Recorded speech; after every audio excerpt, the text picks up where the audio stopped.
Hello everyone, it's Jamie here. Now, before we get into the actual episode, apologies, I've got a request to make. All of us at the Smart 7 are really excited. Over the past week, we've been nominated for 4 different awards, which is just a huge, massive achievement for all of us. But one of them needs your help.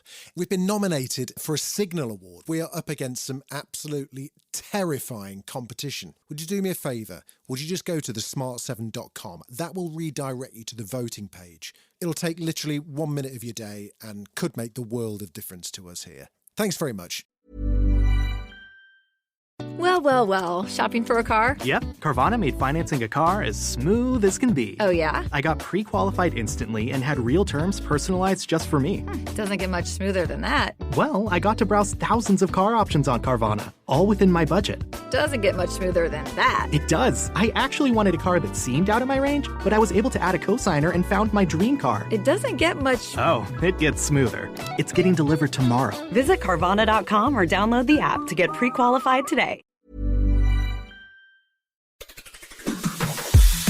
On today's Smart 7, Rishi wants to open Rosebank, the US heads for a shutdown, and lots more. It's Thursday the 28th of September, it's World Maritime Day, and happy birthday, Hilary Duff. The Smart 7. It's news, but Not the news.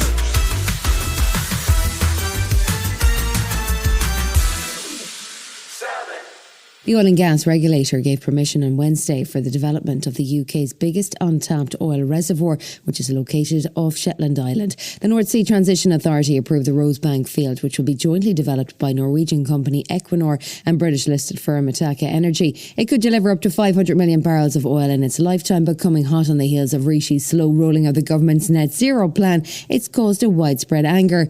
Environment Secretary Trace Coffey says that this development won't affect the plan to hit net zero by 2050.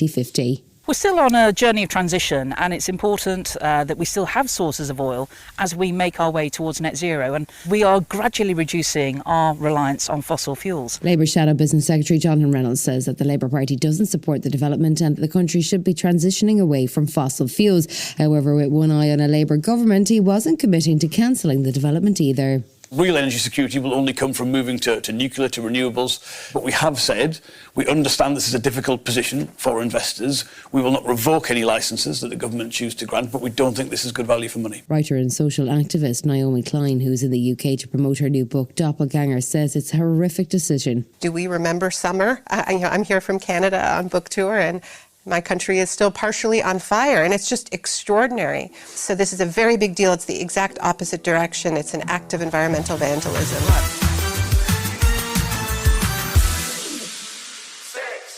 The saga of the HS2 line continued on Wednesday with no clear answer to the question of whether the Birmingham to Manchester leg might be abandoned.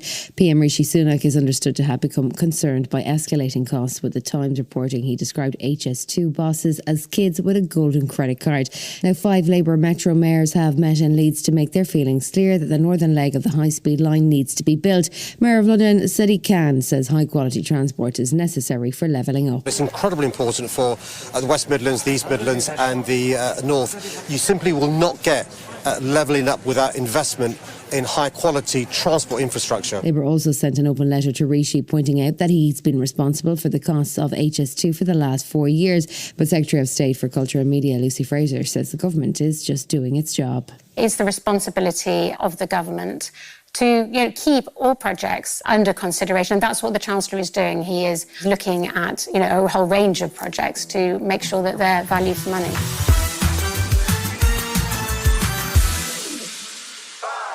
There were more Russian drone and missile strikes on Wednesday as the row over whether or not Ukraine had managed to kill Russia's Black Sea naval commander continued.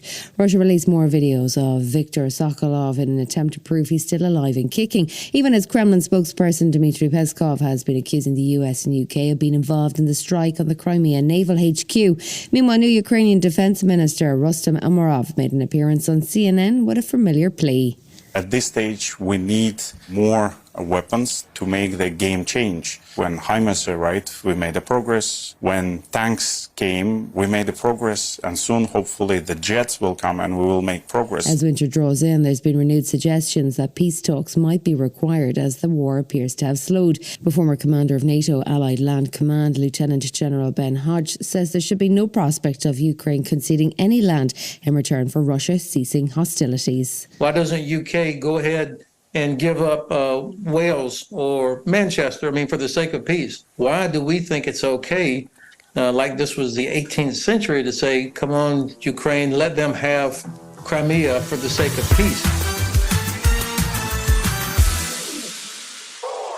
The US government is heading towards a shutdown on October 1st. That's largely because House Speaker Kevin McCarthy has been unable to control his Republican side as extreme MAGA right-wingers are refusing to pass any bill at all. Donald Trump has been calling for a shutdown, even though it would leave hundreds of thousands of federal workers in the lurch.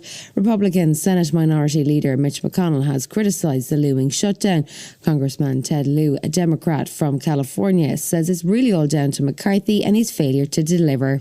We got here because Speaker Kevin McCarthy went back on his word. He reneged on a deal that he made with President Biden just a few months after he consummated that deal. How do we, the American people, trust Kevin McCarthy if he simply goes back on a deal that was put into law? So to come in the Smart 7, Sexy Older Man and Carabao Cup upset for City. Right after this. Welcome back. Wednesday night's Carabao Cup action saw 9 games with plenty of Premier League sides in action. Bournemouth, Everton, Arsenal, Chelsea and Liverpool all got wins and went through to the next round. Blackburn beat Cardiff 5-2 and West Ham won 1-0 at Lincoln. The shock of the night came from the Newcastle-Man City game as Eddie Howe's men managed to dump table toppers Man City out of the cup with a 1-0 victory.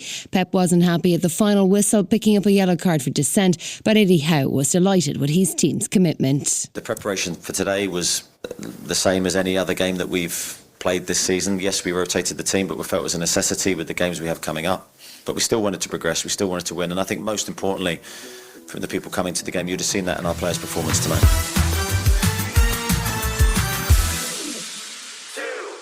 Sexy older man is not a phrase we hear often, but if anyone can fix that, it's Sir Ian McKellen and Roger Allam from The Thick of It and Game of Thrones. They're starring in a new play called Frank and Percy, which follows the story of 2 older men and a relationship that gets sparked while they're out walking their dogs.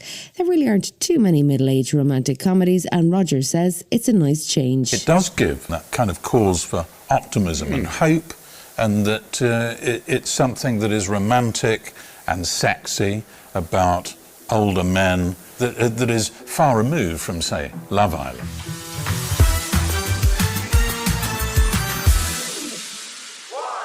Imagine you could take a test to prove you're in love with your partner. I'm not sure we'd all be rushing to take it, but there's a new movie on the way called Fingernails that asks what would happen. It's got a star-packed cast with Jessie Buckley, Riz Ahmed and Jeremy Allen White all playing their part in an awkward sci-fi love triangle. It hits Apple TV Plus on October 27th. The truth is, we're all achingly lonely. And we're endlessly searching for ways to fill that void. Can I ask you something? Why do you work at the Institute? Maybe understand love a little better. You've been listening to The Smart 7. We'll be back tomorrow at 7 a.m. Hit that follow button and have a great day. Give us 7 minutes, and we'll give you the world.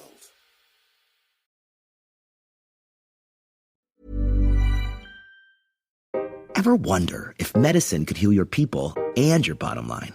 Wonder no more. Express Scripts by Evernorth saved organizations over $53 billion in 2021 by driving out waste. Learn more at evernorth.com.